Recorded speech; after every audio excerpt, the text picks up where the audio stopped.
O peso do silêncio que caiu sobre a cabine do elevador não foi normal. Não foi o silêncio de uma parada planejada, nem o silêncio da noite profunda de uma cidade que mal dorme. Foi um silêncio que parecia ter massa, que pressionava os tímpanos, engolindo até o zumbido fraco da iluminação de LED que piscava na minha cabeça cansada. Eu senti o cheiro de ozônio, aquele aroma metálico e azedo que só surge quando a eletricidade está se esforçando além da sua capacidade, ou quando o atrito do aço contra o aço está gerando calor em excesso, muito próximo de onde eu estava respirando. Mas o pior não foi o cheiro, nem o som que falhou. O pior foi a sensação da queda, não de uma queda livre, mas daquela desaceleração brusca. O estômago subindo a garganta como se o cabo de aço tivesse decidido encurtar 1 metro, jogando a cabine para cima antes de a travar violentamente no lugar. Eu estava no elevador de serviço, o M2, o modelo mais antigo e enferrujado deste complexo corporativo que chamei de lar profissional por mais tempo do que gostaria de admitir. Era quase 1 da manhã. Eu estava descendo do 12º andar, onde tinha passado as últimas 8 horas verificando desenhos técnicos desatualizados para a reforma estrutural que jamais sairia do papel. 12 andares. Este prédio, a Torre Astlan, é famoso por ter apenas 12 andares acessíveis ao público, mais 3 subsolos de estacionamento e manutenção. Eu conheço a planta de cor. Sei que a única coisa que existe entre o térreo e o primeiro subsolo é uma complexa rede de dutos de esgoto e uma câmara de pressão do sistema hidráulico, um vácuo estrutural onde a fundação encontra a terra virgem. Mas o elevador não parou em um andar existente. Olhei para o indicador digital, uma peça de tecnologia da década de 70 que normalmente exibia números em um verde fantasmagórico. Estava piscando erraticamente. Primeiro exibiu 12, o meu ponto de partida. Depois desceu para 11, 10, a descida normal, lenta e ruidosa, pontuada pelo rangido regular dos contrapesos subindo e descendo nos trilhos de guia. Quando chegou ao 3, a descida começou a ficar mais rápida, o tipo de velocidade que faz você pensar que o limitador de velocidade falhou. Eu agarrei o corrimão sujo de níquel, sentindo a vibração através das solas dos meus sapatos de couro. E então, o puxão. A luz piscou e estabilizou. O display agora mostrava um símbolo que não pertencia ao alfabeto de andares. Não era P de parking, nem T de térreo, nem S de subsolo. Era um R maiúsculo, cercado por um pequeno círculo cortado por uma linha vertical, como se alguém tivesse tentado desenhar um símbolo arcano ou simplesmente um erro de programação bizarro. R. O que diabos significava R? Reservado? Restrito? Rejeitado? A tensão aumentou ainda mais quando o painel de botões, que eu já tinha tentado ignorar como um erro elétrico simples, emitiu um clique seco, alto o suficiente para ser ouvido acima do silêncio ensurdecedor. O clique foi seguido por um gemido mecânico. O motor de abertura das portas estava acionando, tentando cumprir a ordem de parada. O elevador estava abrindo, onde não existia andar. Eu tinha que respirar fundo, tinha que ser lógico. Eu sou engenheiro, sou treinado para desmantelar o pânico com equações. O cabo pode ter deslizado, o sensor óptico pode ter sido danificado, e o elevador parou por segurança, talvez a uma distância mínima de 1,5 metros acima de um subsolo real. O sensor de nivelamento falhou, mas a porta não deveria abrir a menos que o carro estivesse perfeitamente alinhado com o piso. É uma regra de segurança universal. Eu estava olhando para o vão minúsculo entre as portas de metal escovado, o milímetro de escuridão que se expandia lentamente, conforme o motor de abertura, lento e hesitante, tentava empurrar o metal. O processo de abertura era lento, demorado, torturante, pois o mecanismo parecia lutar contra a própria física do edifício. Meus olhos se fixaram no painel de controle novamente. O R piscava com uma regularidade doentia. Estiquei a mão, o dedo trêmulo, e tentei apertar o botão T, térreo novamente. Nada. Tentei P1, primeiro subsolo. Nada. Os botões estavam mortos. O único que parecia ativo, que emitia um brilho fraco e constante, era o botão que correspondia ao andar onde eu me encontrava. O misterioso R. A cabine começou a ficar fria. Não era a frieza de um sistema de ar-condicionado exagerado, mas uma frieza úmida, mineral, que parecia vir de fora, daquele espaço escuro que a porta lentamente revelava. Havia também um odor novo, substituindo o ozônio. Era mofo, poeira antiga e algo mais, um cheiro de metal enferrujado e óleo hidráulico estagnado, mas com uma nota subjacente que lembrava carne queimada ou borracha fundida. Um cheiro de esquecimento. Lembrei-me então do que o velho zelador, que trabalhava aqui desde a construção nos anos 70, me contara uma vez, bêbado na festa de Natal da empresa. Ele falou sobre os andares perdidos. Não era um boato de fantasmas, mas algo mais concreto. A Torre Astlan, ele disse, foi construída com fundações para acomodar 20 andares, mas a licença de construção parou em 12. Para compensar o excesso de altura da fundação, o arquiteto original teria selado 3 níveis intermediários abaixo do solo, transformando-os em reservatórios de água e câmaras de compensação. Mas o zelador, que se chamava Antônio, jurou que o subsolo mais profundo, o B4 não oficial, havia sido usado para armazenar algo antes de ser completamente vedado com concreto armado após um incidente de engenharia que a empresa nunca detalhou. Na época eu ri, uma lenda urbana corporativa. Agora preso entre o terceiro andar e o subsolo, olhando para um indicador que não existia, a lenda parecia ganhar uma urgência aterrorizante. O processo de abertura da porta finalmente chegou ao fim. Não abriu completamente, apenas o suficiente para revelar uma fresta de aproximadamente 40 centímetros. 40 centímetros de pavor absoluto. O que eu vi não era o concreto áspero do fosso do elevador. Era um piso real. Estiquei o pescoço, pressionando o rosto contra a porta metálica fria, tentando ignorar a dor do meu coração batendo feito um tambor ensandecido no meu peito. A luz da cabine do elevador, amarelada e fraca, vazou para a escuridão do lado de fora. Era um corredor, mas não um corredor de escritório. O teto era baixo, feito de um concreto inacabado, áspero, manchado por aquilo que parecia ser umidade e fuligem. Não havia carpetes, o chão era de cimento polido, cinza escuro, mas coberto por uma fina camada de poeira branca e fina, quase como cinza vulcânica. O ar lá fora não se movia, estava estagnado, pesado. O que era mais perturbador, porém, era a iluminação.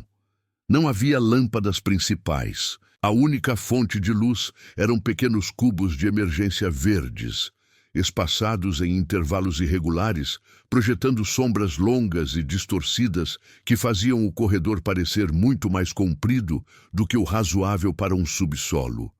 As sombras dançavam de uma forma que sugeria que a luz verde não era constante, mas pulsava muito lentamente, como a respiração de algo gigantesco e doente.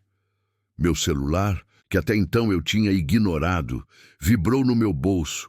Eu o peguei, tentando me forçar a ligar para a segurança ou para a manutenção.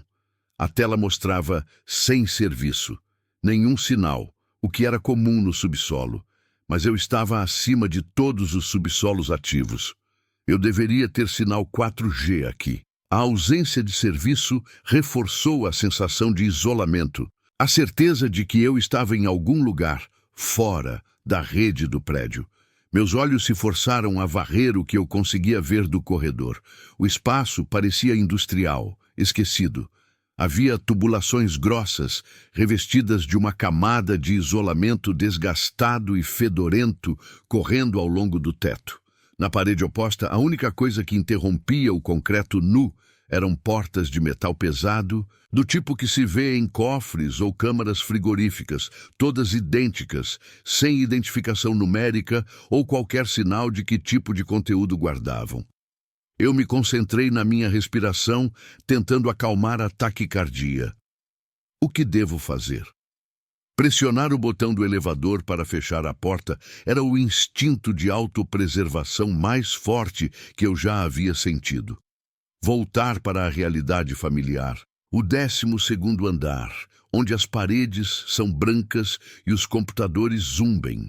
Mas o terror tem uma maneira traiçoeira de se misturar com a curiosidade humana, especialmente a curiosidade de um engenheiro. O que era esse lugar? Por que minha planta de construção não registrava um corredor aqui? Se fosse um depósito, por que estava tão escuro e com cheiro de mofo? E, acima de tudo, o que era a fonte daquele som baixo e persistente que eu comecei a perceber? Um som que antes estava mascarado pelo barulho da minha própria ansiedade. Era um ruído de fundo, um profundo e constante, como um gerador operando sob carga pesada, mas com uma pulsação rítmica. Não era o som familiar dos geradores de emergência do Astlan que ficavam no telhado. Esse som vinha de baixo ou de muito longe através das paredes de concreto, vibrando através da estrutura do próprio elevador. E então, o padrão de ruído quebrou. O rum parou por um segundo e foi substituído por um som de raspagem. Não era o arrastar suave de um zelador limpando. Era o som de algo duro e extremamente pesado sendo arrastado lentamente sobre o chão de cimento. Um som metálico, um lamento prolongado, interrompido por pausas irregulares. Era impossível determinar a distância, mas parecia estar vindo do final do corredor, para a esquerda. Meu corpo congelou. Eu me afastei da fresta da porta, tropeçando para trás, contra a parede traseira da cabine. Meus olhos estavam fixos na escuridão. Eu estava esperando ver uma sombra se alongar, uma figura se materializar. Eu estava esperando por um humano, talvez um segurança que não deveria estar ali, um sem-teto que encontrou um acesso, mas o peso e a lentidão do som de raspagem sugeriam algo que não era feito de carne leve e ossos frágeis. Eu olhei para o botão R. A luz verde pulsava, convidativa, ou talvez zombeteira.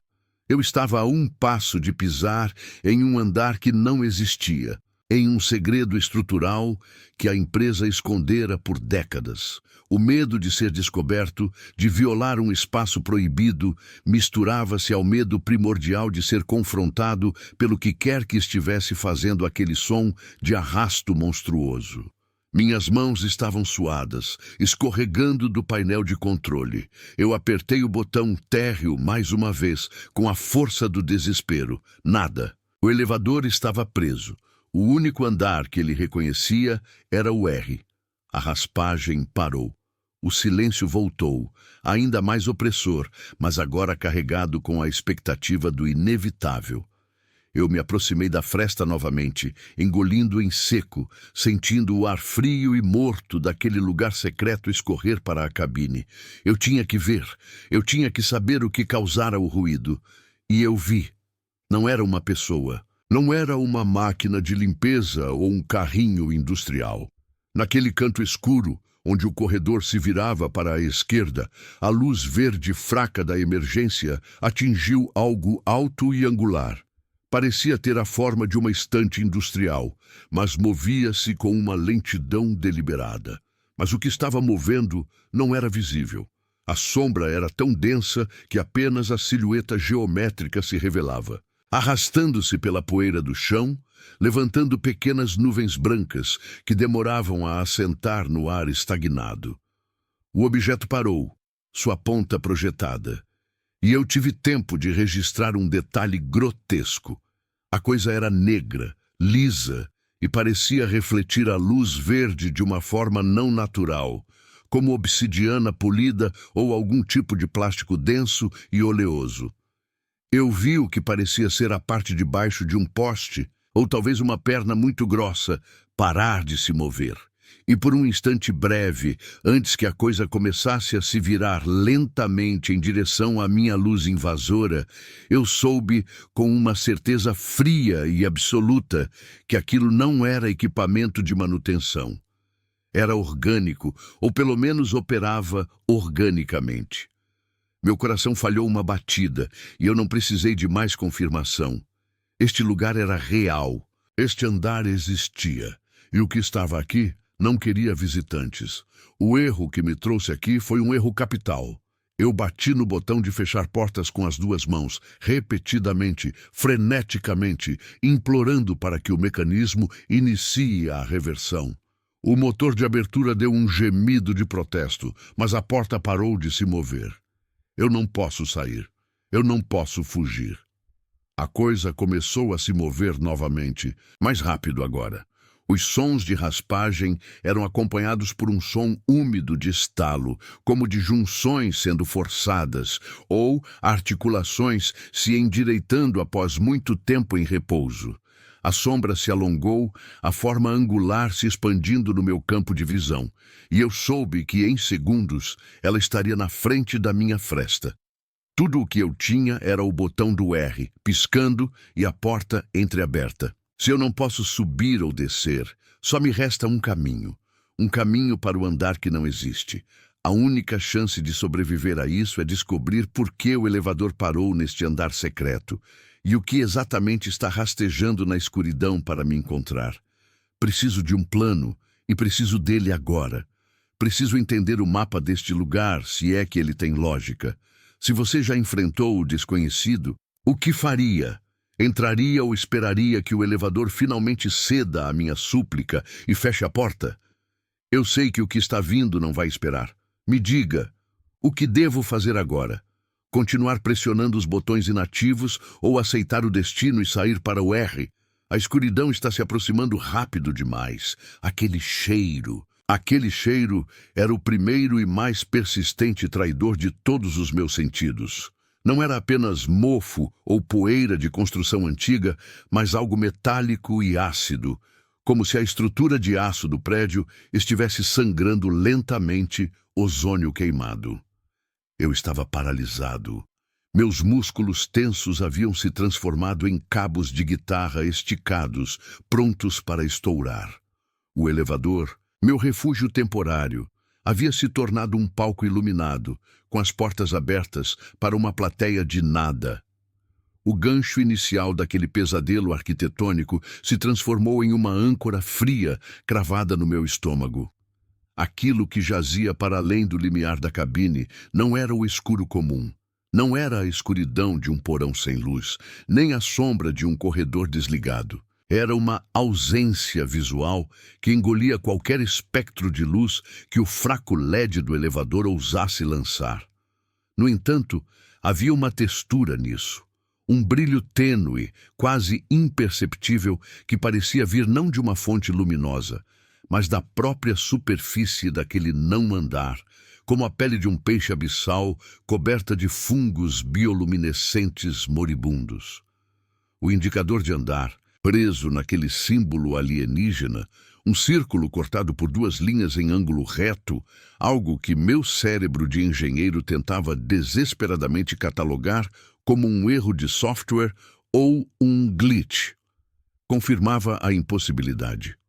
O prédio tinha 52 andares acima do solo e 4 subsolos. Aquele símbolo estava onde o andar 0 deveria estar.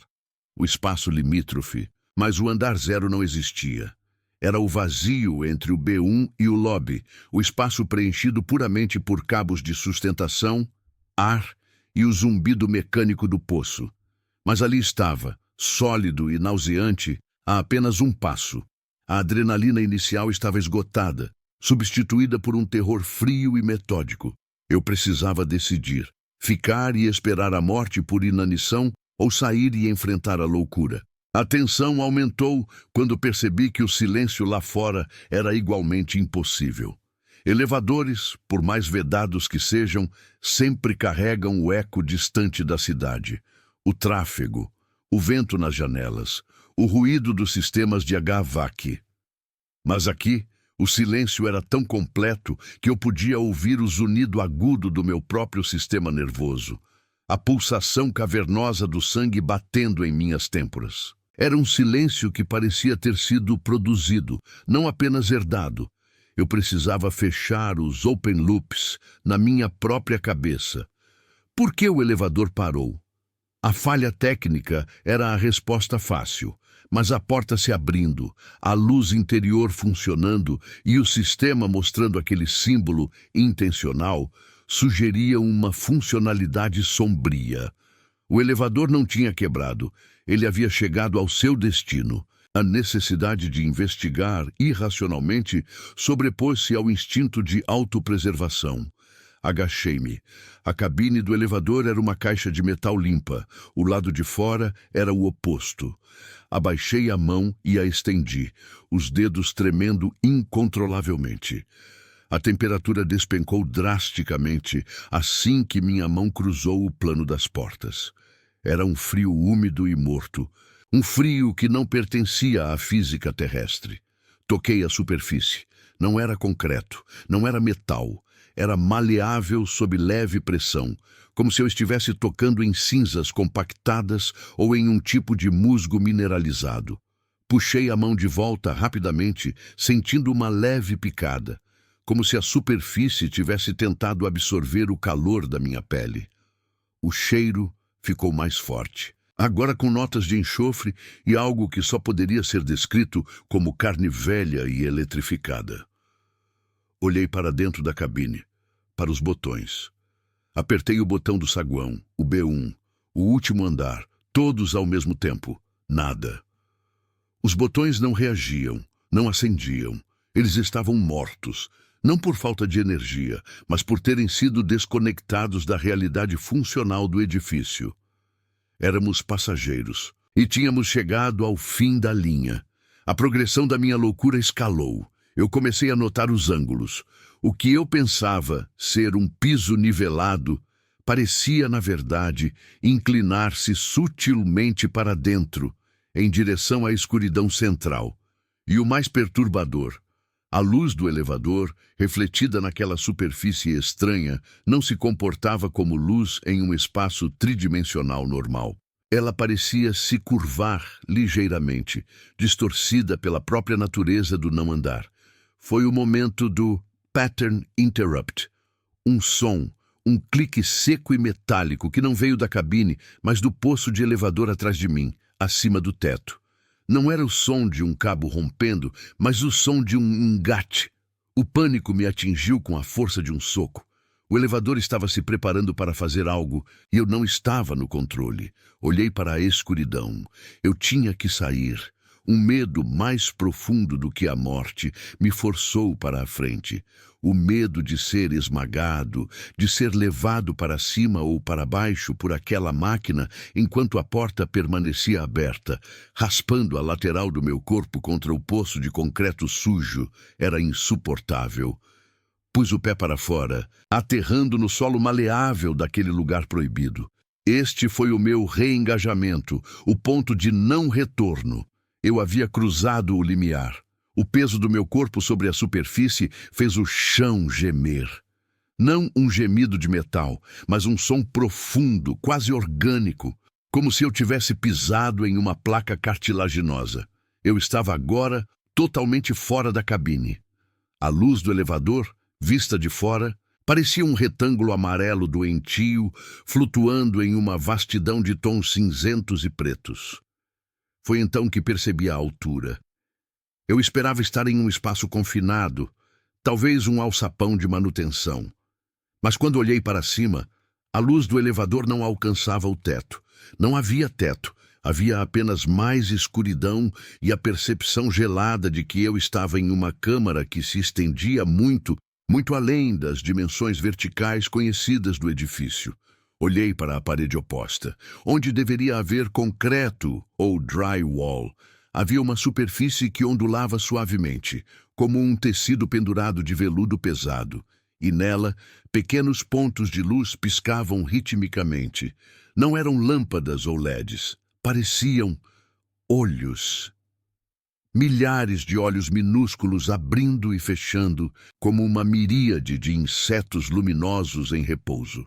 O cheiro ácido intensificou-se, e o zumbido que eu havia ignorado desde o início da viagem revelou-se. Não era eletricidade estática, era o som de algo respirando. O clímax começou com a grande revelação. Eu caminhei, tropeçando, alguns passos para longe do elevador, desesperado por alguma fonte de informação. Minha lanterna do celular estava fraca, mas iluminou o suficiente para revelar a verdade sobre este andar. Eu não estava em um erro arquitetônico.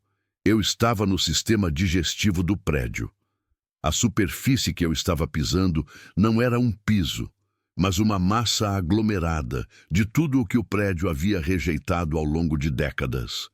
Eram detritos compactados, metal oxidado, lixo químico e gabos de rede mortos, e horrível de se dizer, matéria orgânica decomposta que havia escoado para este fosso de descarte estrutural. Aquele cheiro de enxofre e ozônio era o subproduto da digestão lenta e subterrânea do próprio edifício. Mas o que dava a tudo aquilo a aparência de um andar funcional era uma teia de algo que parecia micélio grosso e cinzento. Uma rede de filamentos fúngicos que cobria e unificava todo o resíduo, dando-lhe a ilusão de solidez. Era o sistema nervoso ou circulatório daquele espaço. E então, eu vi. No centro daquela vasta câmara, a luz fraca do meu celular capturou uma silhueta. Alta, esguia, mas curvada, como se estivesse sob um peso imenso. Não era um janitor, não era um fantasma. Era o guardião deste andar de rejeição. Era uma criatura. Ela estava encostada na parede oposta, envolta naquela tapeçaria ondulante de olhos. Seus membros eram longos e desproporcionais, terminando em garras ou dedos longos que pareciam estar constantemente esfregando o chão, limpando-o. Sua cabeça era pequena e bulbosa e emitia o zumbido incessante, uma vocalização de baixa frequência que eu havia confundido com o maquinário do elevador. A criatura estava perfeitamente adaptada à penumbra e aos ângulos errados. Ela pertencia ali. O som do engate metálico ressoou novamente. O elevador estava se movendo. Olhei para trás, para a porta. As portas da cabine começaram a se fechar lentamente, silenciosamente, como mandíbulas. A cabine não estava apenas se preparando para sair. Ela estava tentando me abandonar no sistema digestivo do prédio. O guardião notou o movimento das portas. Sua pequena cabeça girou em minha direção. Os milhares de olhos na parede pararam de piscar e se fixaram em mim, refletindo a luz da cabine que diminuía.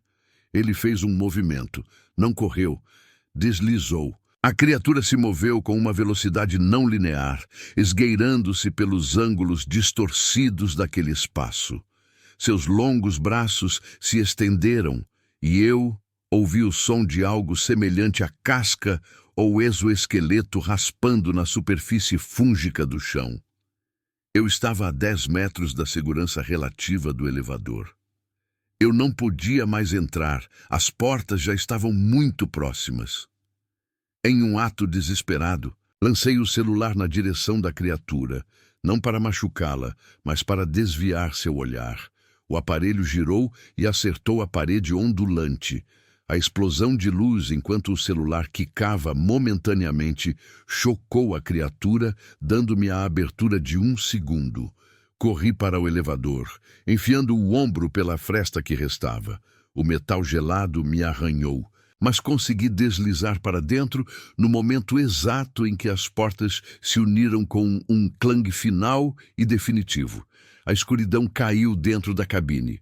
A luz do LED havia sido cortada pelo movimento abrupto. Eu estava em pânico cego, tateando o painel de botões. A cabine começou a tremer violentamente, uma oscilação lateral que sugeria que a criatura estava batendo na parte externa da porta, ou pior, tentando desengatar o carro do elevador dos cabos. Tateei desesperadamente os botões. Apertei qualquer coisa que pudesse ser um andar real. O B1, o B2, o lobby. E então, um milagre mecânico, ou um erro no sistema que havia me levado àquele lugar. O botão B1 acendeu. O carro do elevador deu um tranco violento, ascendendo ou descendendo, eu não sabia qual, com uma velocidade de queda livre. O som da criatura sendo deixada para trás foi substituído pelo ruído dos cabos e polias, o som reconfortante do maquinário que deveria estar ali. Os segundos de queda foram uma eternidade de terror físico. Eu estava esperando o impacto final, o esmagamento, mas a cabine parou, não com um solavanco, mas com a precisão suave de um sistema que de repente se lembra de sua função. A luz interna voltou. Eu estava ofegante, ensopado de suor frio e com arranhões sangrando no braço. Olhei para o indicador de andar. B1, o primeiro subsolo, estacionamento e manutenção real. As portas se abriram. A visão da iluminação fluorescente e do concreto cinza manchado de óleo do estacionamento foi a coisa mais linda, mais segura e mais normal que eu já tinha visto na vida. O cheiro era de gasolina e poeira, um perfume de civilização comparado ao ácido daquele lugar proibido. Eu cambaleei para fora, sem olhar para trás. Eu não precisava olhar para saber que, se as portas daquele elevador tivessem ficado abertas por mais um segundo, o predador do não andar teria me puxado para dentro de seu reino de rejeição. Corri pelas rampas de estacionamento, sentindo o peso da minha própria existência e a gravidade normal nos meus ossos. Cheguei à rua. O ar fresco da noite era um bálsamo. O prédio, visto de fora, era apenas uma torre de vidro e aço, indiferente, alto e imponente. Ninguém notou o homem em pânico ofegante na calçada. Eu sabia que havia entrado no que o edifício escondia, não por projeto humano, mas por sua própria evolução silenciosa e metabólica. O andar inexistente não era um erro. Era o purgatório funcional do prédio, e o elevador era, ocasionalmente, o confessionário que levava as almas errantes para a purificação forçada. Nunca mais entrei naquele prédio. Nunca mais cheguei perto de um elevador antigo sem sentir o cheiro ácido do ozônio queimado e sem ver os ângulos distorcidos daquele solo fúngico na minha mente. E o mais assustador de tudo, eu não perdi apenas o controle do tempo naquele lugar. Eu perdi a certeza de que a realidade se baseia em planos e em números inteiros. Eu vi o que acontece quando a arquitetura falha e a estrutura assume vida própria, exigindo seu próprio andar para o que não pode ser nomeado. Eu fugi do não andar. Mas a certeza de que ele ainda existe, esperando na escuridão entre o térreo e o subsolo, esperando a próxima falha de fiação, esperando o próximo viajante curioso, essa certeza é a minha cela. Portanto, quando você entrar em um elevador, qualquer um, especialmente aqueles em prédios antigos que parecem ter absorvido a história da cidade, preste atenção aos sons.